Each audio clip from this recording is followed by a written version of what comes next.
If you're hesitating to start something or take some kind of action that feels scary, just jump in. It works out. There's nothing to be afraid of. I want to share a story with you that illustrates this point. When I was 26 years old, I drove out west with $500 in my bank account. Now that $500 obviously didn't get me all the way out there, but by the time I did come back, I had $5,000 saved up in that same account. I had a $30,000 truck in my name, and I had a new perspective that I could use to start my photography business. Being in your early to mid 20s is a really weird time. You're forced to decide what you want to do with the rest of your life, and it feels like an unsurmountable amount of pressure. I was a normal enough kid before I got to my 20s. I was given unconditional love from my family, so you would think that I had everything I needed to fulfill my potential from a young age, but this just wasn't the case. With a little bit of introspection, it becomes pretty obvious that the culprit was the plume of weed smoke that was constantly circling my head.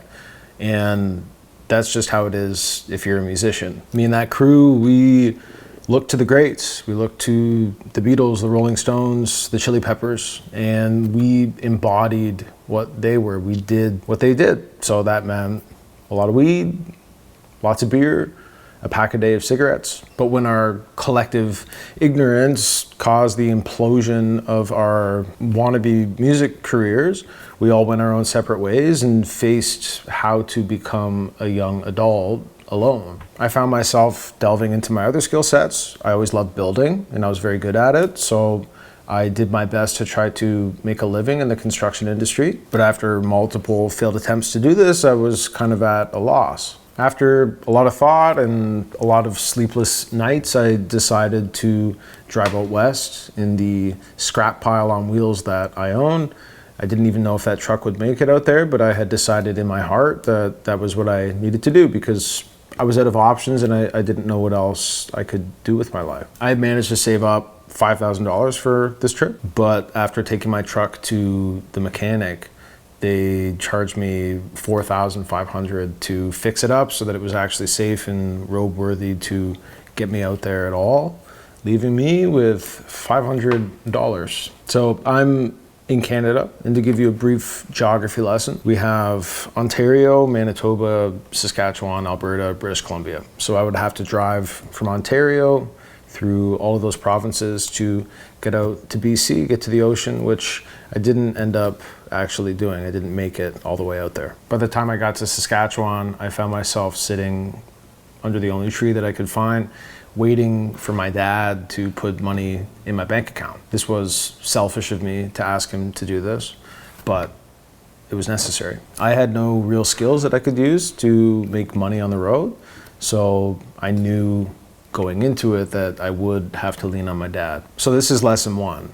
Just ask for help. This takes two ingredients. First, you have to drop your ego.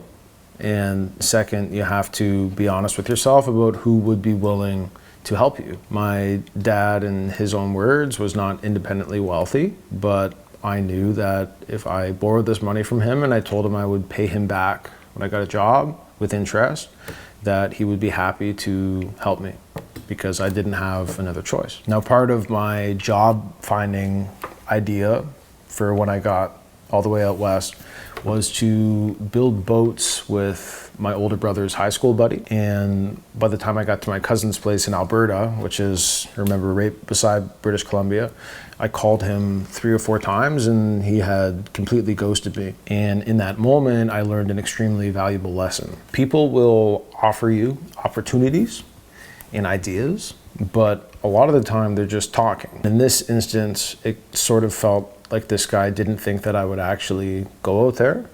And when I showed up to take him up on his offer, he was nowhere to be found. So I was landlocked in Alberta with no job, no money, and I needed to formulate some kind of plan to continue on my trip because I couldn't ask my dad to borrow any more money. So I started perusing through job listings online. And after a few days of doing this, I just felt defeated because there wasn't anything that I wanted to do, because the point of me going out west was to get closer to living a life that I actually wanted to be living, doing things every day that I wanted to be doing. Now, right when I was about to give up hope, I had this thought. I remembered there was this guy, Josh, that was working with me and my older brother at his landscaping company back home. He had told me many times about this business that he worked for in Calgary, operating heavy equipment. And the place I was staying at my cousin's house was in Calgary. So I called Josh, and he gave me a great referral to the owners of this company. And the next week I was running skid steers and excavators for this commercial landscaping company. This is lesson 2. When your back is up against the wall, your instincts will give you a way out.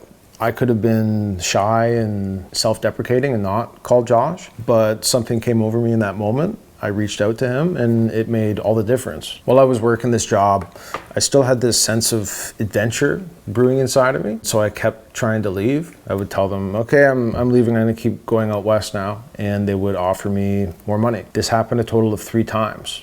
I would tell them I'm leaving, they'd say, well, here, have a couple more bucks an hour, and I would stay, and a month would go by and I would do that on repeat. But again, this sense of adventure, it was just brewing inside of me.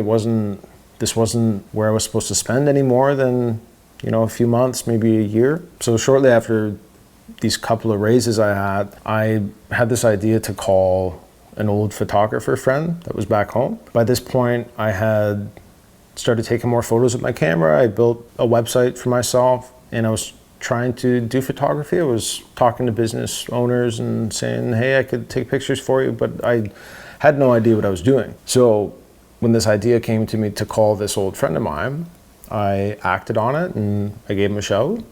I asked him how to be a photographer, and he didn't give me any advice in that moment or anything, but he did say that he was doing something really cool back home, and if I ever got back home, to give him a call. And this was it. This was the answer that I was looking for when I drove out west in the first place. I would end up working with that company in Alberta for another 3 or 4 months maybe, and then I told them I was leaving for the last time, and I left. I drove back home, called Mike, and started working with him. He became a mentor to me, and he's one of the greatest photographers that was in my hometown, and I'm very blessed to have learned how to do what I do from him. And this is lesson number 3.